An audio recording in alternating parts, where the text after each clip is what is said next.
mas um tema bastante interessante para a gente nesse final do mês de setembro aí, que é um mês que a gente precisa celebrar a vida, né? Então, na valorização da vida, eu gostaria de, antes de iniciar minha fala, colocar um videozinho aqui para a gente poder estar refletindo a respeito, né? Acho que é um vídeo bastante interessante para nos levar a uma reflexão sobre esse tema. Então, é rapidinho, uns 2 minutinhos só.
Então, meus irmãos, essa é a mensagem, né, que a gente tem para, nessa noite de hoje, começar a fazer a nossa reflexão, porque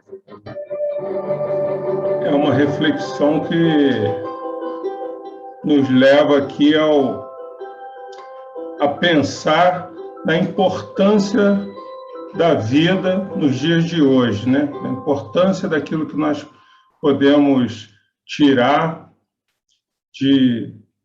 da oportunidade que estamos tendo aqui, sabendo que estamos tendo uma oportunidade realmente bastante rara, não é uma oportunidade qualquer, de levarmos a nossa vida e de podermos desenvolvê-la, né, com a melhor plenitude, né? Então, nós que estamos aqui hoje, pedimos por esta oportunidade e ela nos foi dada, e aí queríamos relembrar, né, algumas passagens rapidamente. Me recordo aqui de uma fala do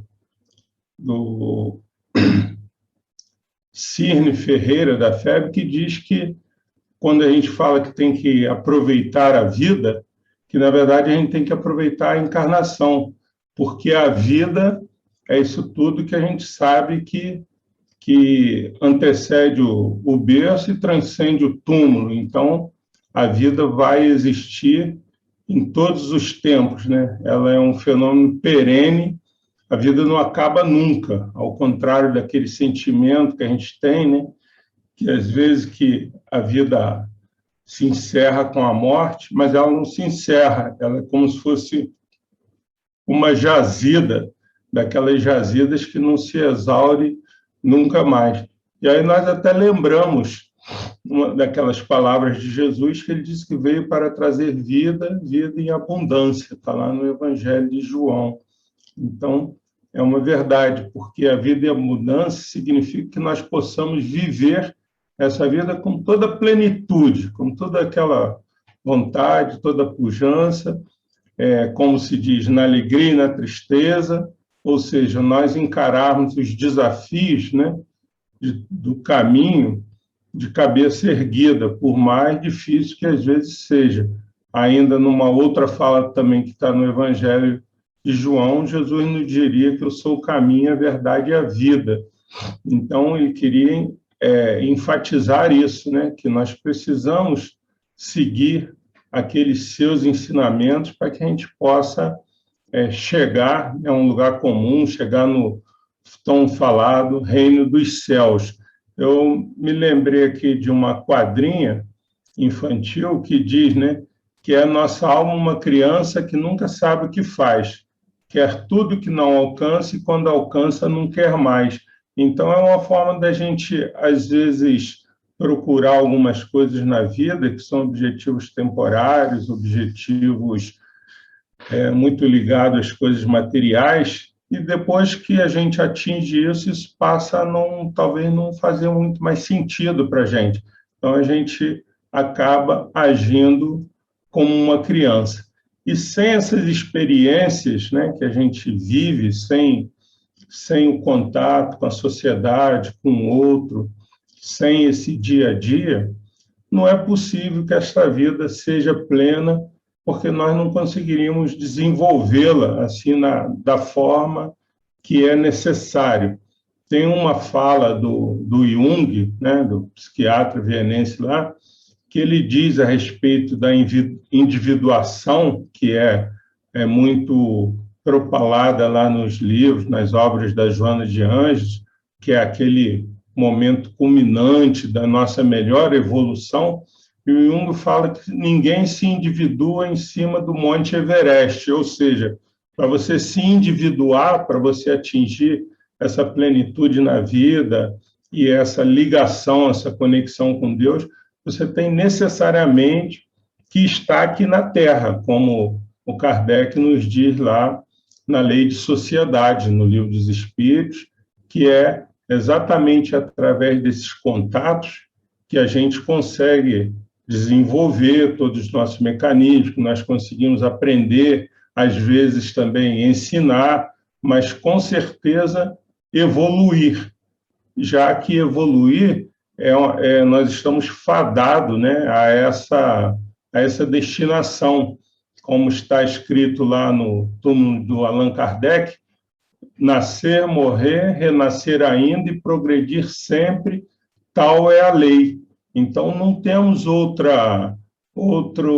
vamos dizer assim, objetivo na vida, senão esse, nesta vida longa, que eu digo, nesta vida que atravessa através dos séculos, que vai e vem, que é renascer e progredir sempre. Então, cada vez que viemos aqui, nós efetivamente estamos progredindo, estamos nos melhorando, né?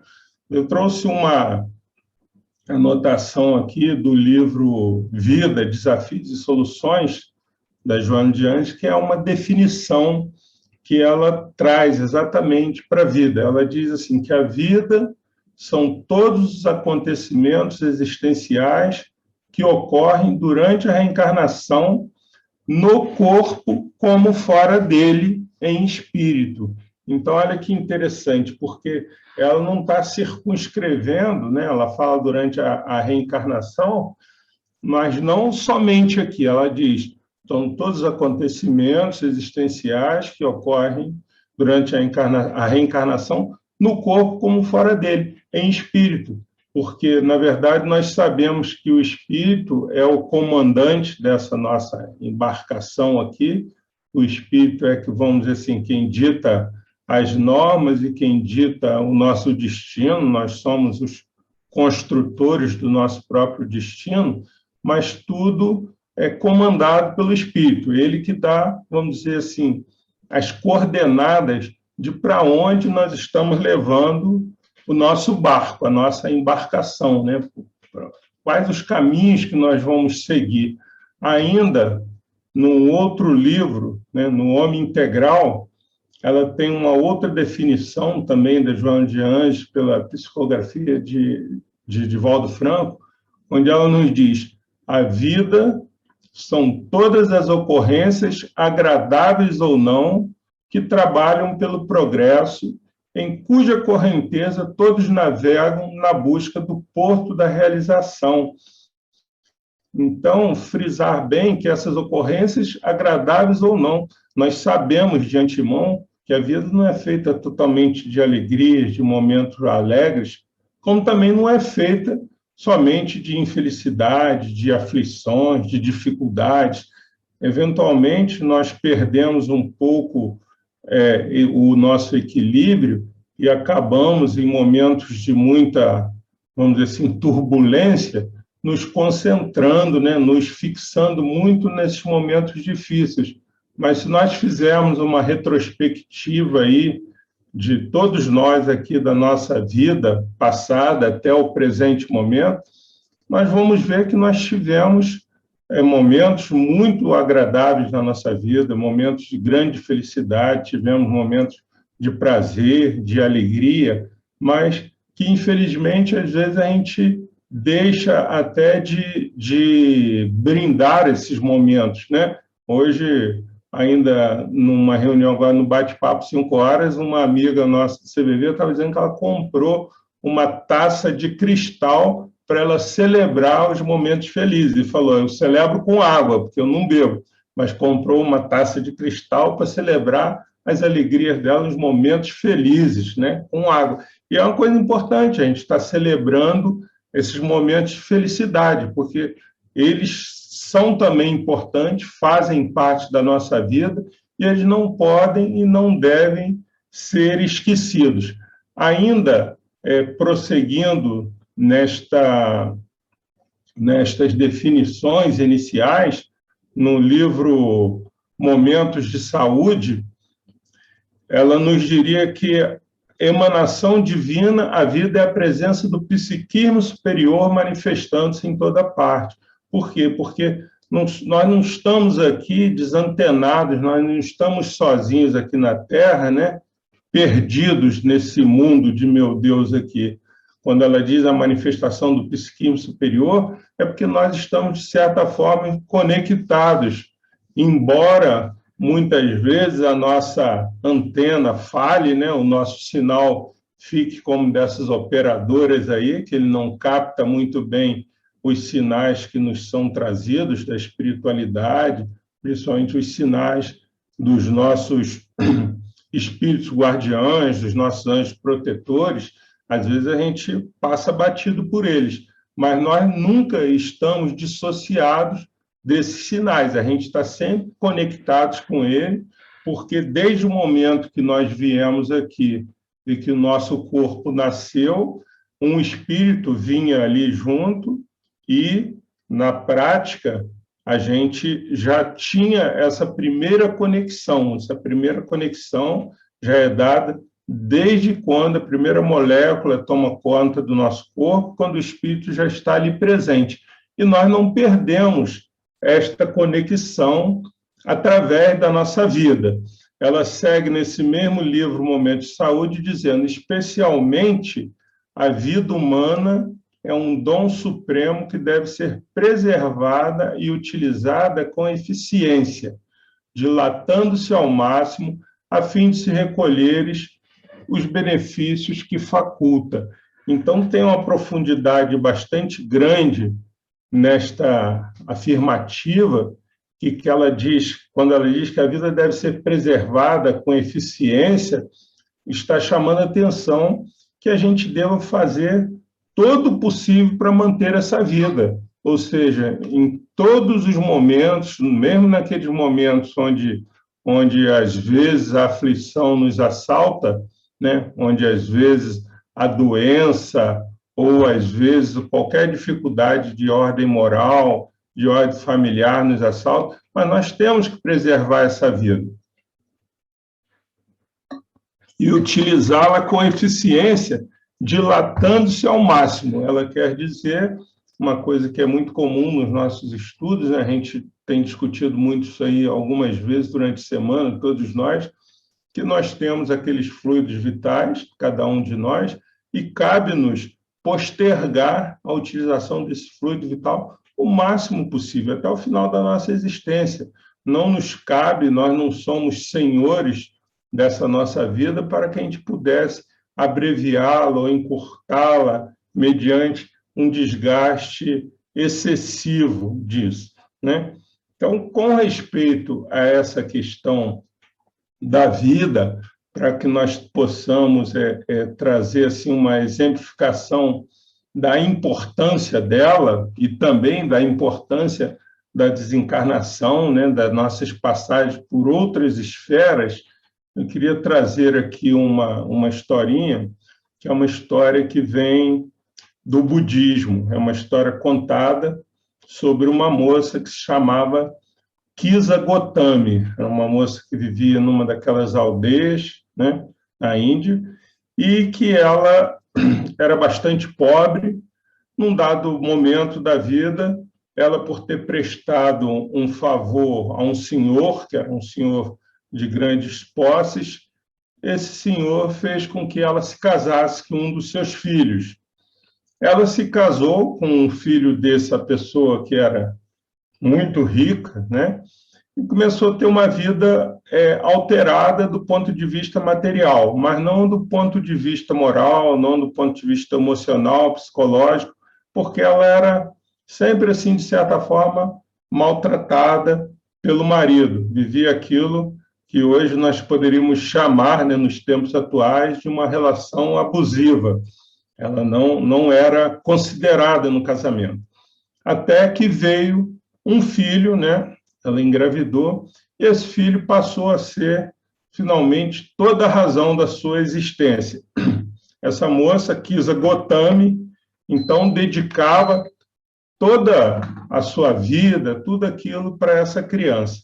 Num dado momento, em algum dia, ela, cuidando dos afazeres do marido, essa criança deu um grito lá no quintal e ela correu para socorrer e percebeu que havia acontecido alguma coisa, tipo uma tragédia, aparentemente uma serpente venenosa havia mordido seu filho.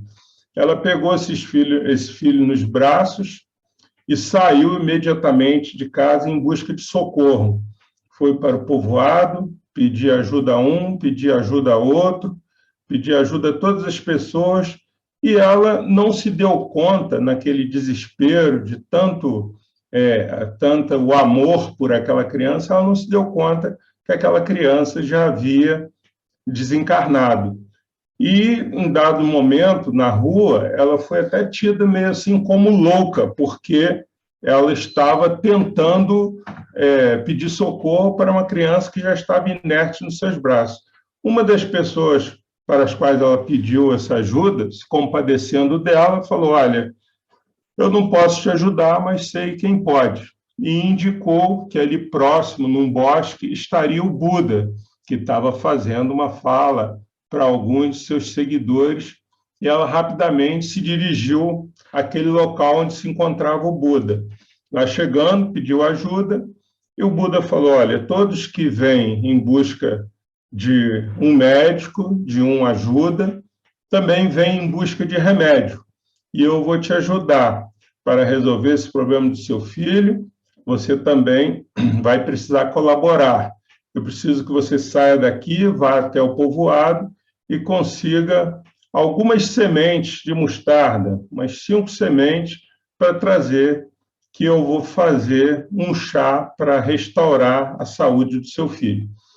Ela ficou extremamente feliz, mas antes que retornasse e saísse para o povoado, ele falou: só tem um pequeno detalhe. Aonde você conseguir essa semente, na casa que você conseguir, você tem que perguntar, e para que faça efeito, essa semente tem que ser conseguida numa casa que não tenha sido visitada pela morte, onde nunca a morte tenha ocorrido. E assim ela voltou para o povoado, né? Correu de casa em casa, sempre recebendo as mesmas respostas. As pessoas tinham a semente de mostarda, ofereciam para ela, ofertavam, e quando ela estava de saída, ela perguntava, mas tem um detalhe, por acaso já teve alguém aqui nessa casa que morreu, a morte já esteve por aqui? E sempre a resposta era afirmativa. Era um antepassado, um tio, um pai, uma mãe, às vezes um empregado da família, outras vezes até um animal de estimação, mas em nenhuma das casas que ela visitou, essa casa não tinha sido visitada pela morte. Todas as casas onde ela foi, houveram um dia sido visitadas pela morte. Então, ela retornou para o Buda, entendeu o ensinamento e enterrou seu filho, e voltando a ter novamente com ele no bosque, ele concluiu o seu ensinamento dizendo, na verdade, era para você entender que todos viemos aqui nessa vida exatamente para vivermos, passarmos por ela, mas ninguém vai ficar aqui, porque em todas as casas que você foi, elas foram visitadas pela morte, ou seja, não existe exceção possível para a questão da vida e da morte. Todos serão, um dia mais cedo ou mais tarde, visitados por ela, pela morte. Então, isso vem somente nos confirmar que a vida, embora seja pujante, embora seja muito importante, embora nós, às vezes, pensemos até em fazer a sua manutenção, assim, tipo um ad eterno, mas não tem jeito, nós vamos ser visitados um dia também pela desencarnação, que, repito, não vai nos tirar a vida, mas vai nos tirar a existência física. Ainda no livro Triunfo Pessoal, a Joana de Anjos diz o seguinte, que o indivíduo tem estrutura psicológica para suportar qualquer perda, menos a do sentido existencial, porque sem o seu estímulo, desaparecem a razão de viver e as metas a alcançar. Então, nós sabemos que as perdas, elas vão existir para todos, né? Neste momento, agora que atravessamos, que é importante valorizarmos a nossa vida, porque neste instante não fazemos parte desses milhares de famílias que tiveram membros, né, de sua família desencarnada.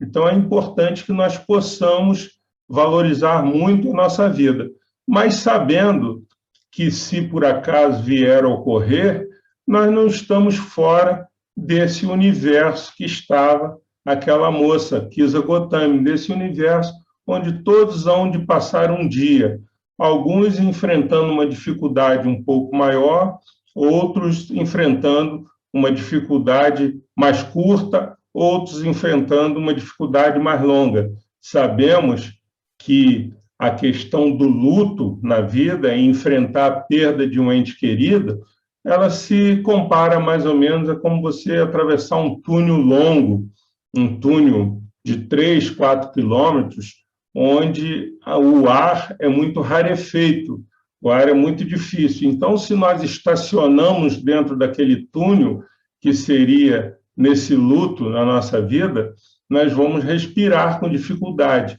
E nós temos que, num dado momento ou outro, decidirmos caminhar, porque se caminharmos com toda aquela dificuldade empreendida pelo luto, dentro daquele túnel de ar rarefeito, eu me lembro muito do túnel Rebouças, no Rio, quando morei lá, na época, lá de faculdade, em que havia uma velocidade mínima, você não podia andar dentro do túnel a menos de 70 por hora, é um túnel de 2.800 metros, porque se você andasse muito devagar, você sofria o impacto daquele ar impuro, né, do ar contaminado ali por monóxido de carbono. Então, você tinha que andar rápido. E assim é o nosso luto. Nós não podemos estacionar, embora saibamos que, de um momento ou outro, algum de nós irá enfrentá-lo. Por quê? Porque lá no nosso capítulo 3 do Evangelho, num item denominado Há Muitas Moradas na Casa de Pai, o Kardec vem nos dizer das causas das misérias humanas e vem dizer que a Terra é como se fosse um subúrbio, um hospital, uma penitenciária, um sítio malsão. E ela é simultaneamente tudo isso, porque as aflições sobrelevam os gozos, porque não se manda para hospitais os que estão com saúde, nem para as casas de correção, aqueles que não fizeram nenhuma coisa indevida.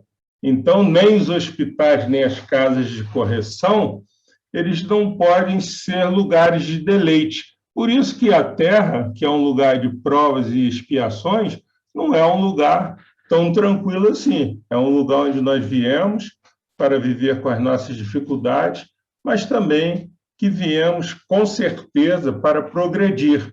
Daí, temos que passar por essas nossas provas, com certeza. Ninguém que esteja nesta vida, nesta terra, nessa encarnação, estará isento dessas provas, dessas dificuldades, exatamente pela característica do mundo em que vivemos. Trazendo aqui uma referência ainda do Viktor Frankl, no livro chamado Um Sentido para a Vida, ele comenta uma coisa bastante interessante, que ele diz, esse livro foi publicado mais ou menos por volta da década de 70, e ele diz que as pessoas vinham consultar os psiquiatras, como ele que era psiquiatra, né, aflitos com sentido de inutilidade de suas respectivas da vida. Ele diz assim, o problema que os leva a encher nossas clínicas é agora o da frustração existencial, isto é, o problema do vazio existencial, termo cunhado por mim em 1955.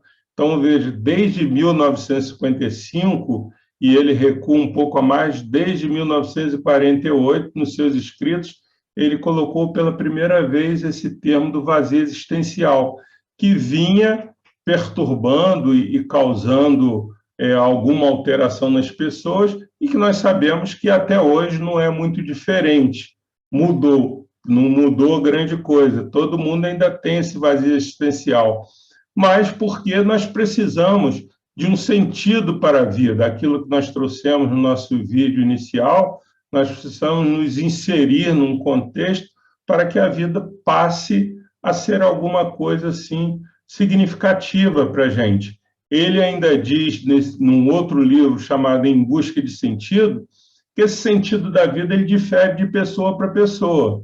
Então, ele não é exatamente o mesmo, ele pode diferir de mim para você, de um para o outro, de acordo com aqueles valores, aquilo que nós pensamos da vida, mas ele também pode diferir até mesmo em relação a mim mesmo, de um dia para o outro.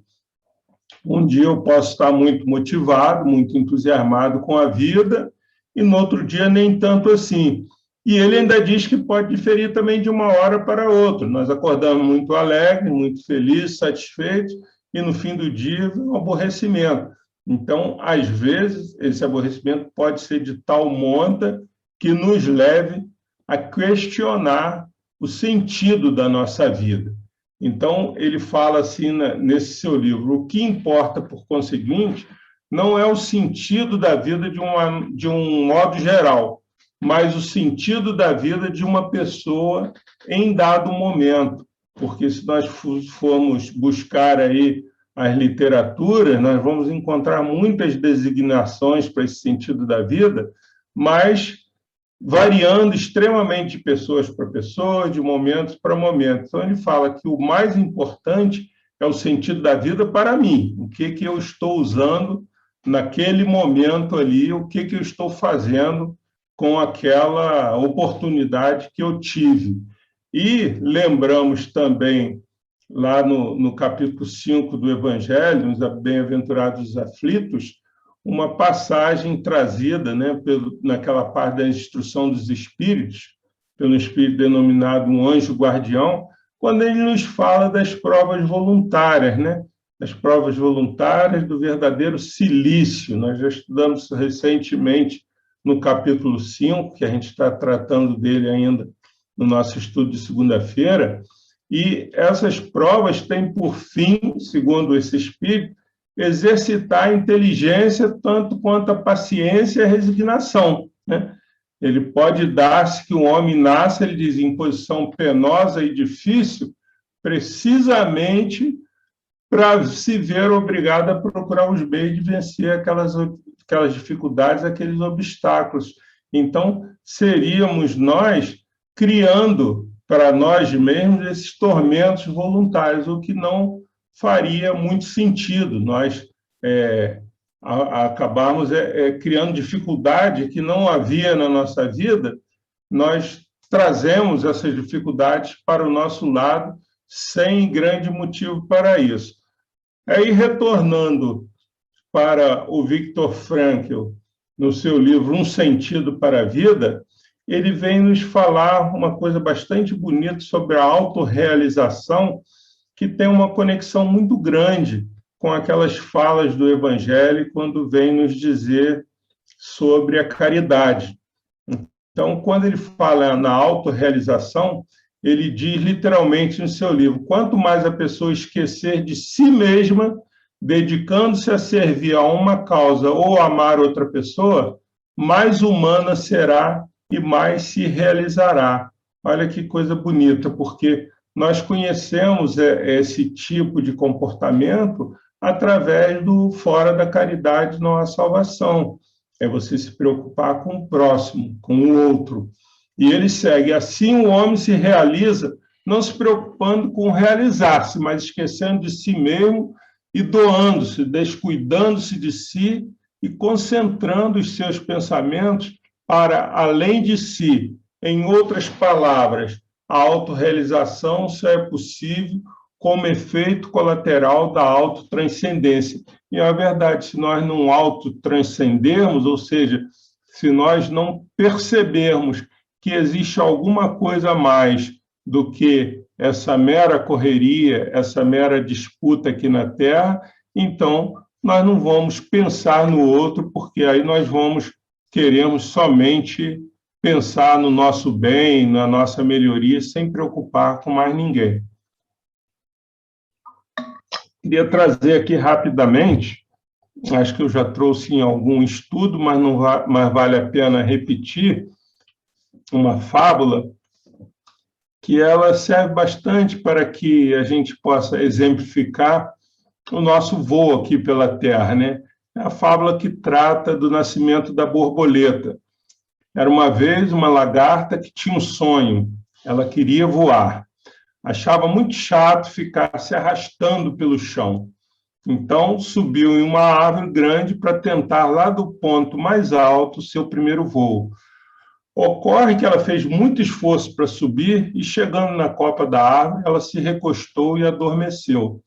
Não se sabe por quanto tempo ela dormiu, mas o fato é que, quando despertou, notou que transformações haviam ocorrido em seu corpo.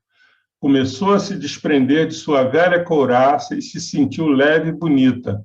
Lembrou-se do seu sonho e, por algum motivo, pensou, acho que está na hora de eu tentar voar. E saltou para o abismo. E voou de verdade, bateu asas e voou. Qual não foi a sua surpresa ao sobrevoar um lago de águas límpidas e claras que refletiram a sua imagem? Ela julgava ser uma lagarta voadora, mas descobriu que se tornara uma linda borboleta. Então, este é, meus irmãos, o nosso objetivo aqui na Terra, o objetivo da nossa vida. Todos nós, em dado momento, sem nenhuma exceção, nos arrastamos como aquela lagarta que tinha um sonho de voar, mas que não conseguia, só andava se arrastando. Mas sabemos que, com todo o nosso esforço, com a nossa dedicação, com a nossa tenacidade, nós também temos condições de escalar, né? Condições melhores, mais favoráveis à nossa vida, e, quiçá, um dia nós possamos subir nesta árvore, desenvolver este sonho, desenvolver este sacrifício e passarmos a voar, a planar, coisa que nós fazemos diariamente através do nosso espírito, quando Joana de Ângeles nos diz que na encarnação são todas as ocorrências do corpo e do espírito, sabemos que nós, também relembrando a questão da vida, que nós, entre aspas, morremos diariamente durante o sono, e muitas dessas vezes nós planamos e voamos, e que nossa estada aqui na Terra se destina a ser aquele voo mais longo, que vai ser um voo final, um voo onde o nosso espírito se libertará de todas essas dificuldades. Para tanto, nós não estamos sozinhos porque, lembrando Paulo lá na carta aos Hebreus, quando ele diz, citando Jesus, nunca te deixarei nem te desampararei. Então ele diz que o Todo-Poderoso não nos deixe completamente legados à treva das nossas indecisões e desapontamentos. Nós sempre temos a oportunidade de melhorarmos e sempre temos uma força, né? Nas palavras da lição 41 da Fonte Viva, na Senda Escabrosa, o Espírito Emmanuel nos diz, assim como Deus faz brilhar as estrelas fulgurantes no alto, né, ele acende no céu de nossos ideais convicções novas e aspirações mais elevadas, a fim de que nosso espírito não se perca na viagem para a vida superior, que é aquela viagem que todos nós precisamos empreender. E que nós possamos empreender essa viagem sem grandes inquietações, como dizia Jesus, sem nos inquietarmos de termos com o que comer, com o que vestir, porque ele diz que a cada dia, né, guarda para cada dia a sua preocupação. Nós não precisamos, né, estarmos todos os dias desesperados com essas questões do dia a dia. Não vos inquieteis, pois, pelo dia de amanhã, porque o dia de amanhã cuidará de si mesmo. Basta a cada dia o seu mal. Eu queria trazer agora uma citação aqui muito interessante, porque nós sabemos que para levarmos a bom cabo essa nossa missão, nós precisamos estar conectados com Deus e precisamos estar numa oração permanente. Conta-se que alguém perguntou certa vez a Madre Teresa de Calcutá, né, o que ela diz para Deus em suas orações. E Madre Teresa respondeu, nada, eu só escuto. Foi a resposta que ela deu.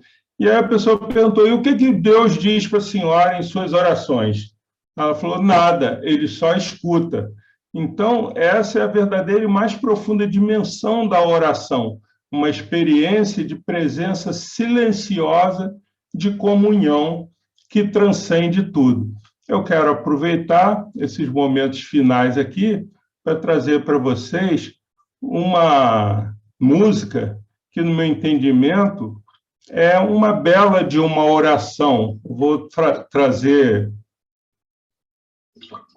tomar a liberdade de trazer esta letra aqui e fazer algumas apreciações, né, da minha interpretação disso. Quando o autor faz a obra, às vezes surgem interpretações até bastante diversas daquele que ele mesmo pensava quando construiu. Mas a música em questão da qual eu falo para vocês, né, referindo-se à oração, à citação da Madre Teresa, é a música Se Eu Quiser Falar com Deus. Então, Gilberto Gil vem nos dizendo, no início da sua letra, se eu quiser falar com Deus, tenho que ficar a sós, tenho que apagar a luz, tenho que calar a voz. Então, olha que interessante, nós sabemos que para orar, para fazer as nossas orações, nós precisamos estar recolhidos, né, de certa forma, num ambiente mais tranquilo. E eu interpreto que quando ele diz apagar a luz, não é só a luz do recinto físico, nós temos que nos apagar um pouco para recebermos o brilho de Deus, recebermos aquilo que chega até nós. E temos que calar a voz, sim, que, como diz a Madre Teresa de Calcutá, nós precisamos ouvir, né, e não ficar falando tanto nas nossas orações. Quando eu quero falar com Deus, eu tenho que ouvir mais do que falar. Ele segue dizendo, tenho que encontrar a paz, tenho que folgar os nós dos sapatos, da gravata, dos desejos, dos receios. Porque se nós não estivermos em paz conosco mesmo, com as pessoas, com o mundo, como que nós vamos conseguir estabelecer uma caminhada tranquila aqui neste universo? Nós temos que estar em paz, sim, e temos que folgar esses nós dos nossos desejos, quer seja daqueles desejos materiais, como daqueles também de ordem afetiva, e dos receios, porque também com receios em elevada frequência, nós dificilmente conseguiríamos empreender uma boa caminhada. Ele ainda diz, tem que esquecer a data, tem que perder a conta, tem que ter mãos vazias, ter a alma e o corpo nu. Então, o esquecer a data eu acho muito importante, trazendo aquela fala de Jesus para que nós não nos preocupemos com o dia de amanhã. Perder a conta significa fazermos naquele momento aquilo que nos prestamos a fazer, não desviarmos a nossa atenção e ter as mãos vazias, a alma e o corpo nus, no sentido de que estamos libertos de qualquer outro sentimento. Chegamos, como se diz assim, de alma vazia, é uma expressão popular, né? Quando a pessoa chega e se entrega de alma vazia. Segue Gilberto Gil ainda dizendo, se eu quiser falar com Deus, tenho que aceitar a dor, tenho que comer o pão que o diabo amassou. É muito interessante que em duas frases, se quiser falar com Deus, tem que aceitar a dor, ele traduz muito bem aquele capítulo 5 do Evangelho segundo o Espiritismo, que é bem-aventurados os aflitos, que nós temos que aceitar a dor baseado no fato de que a dor não vem para nos punir, a dor vem para nos ensinar. E ele usou uma metáfora que é muito utilizada no dito popular, comer o pão que o diabo amassou, passar por grandes dificuldades.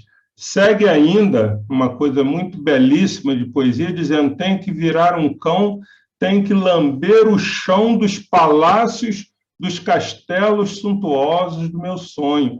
Fazendo uma metáfora com um cão que lambe o chão, ele diz que ele tem que lamber o chão dos palácios e dos castelos suntuosos dos seus sonhos. Se nós possamos nos despojar de toda vaidade, de todo orgulho, né, daqueles castelos suntuosos, e lamber o chão como faria um cão.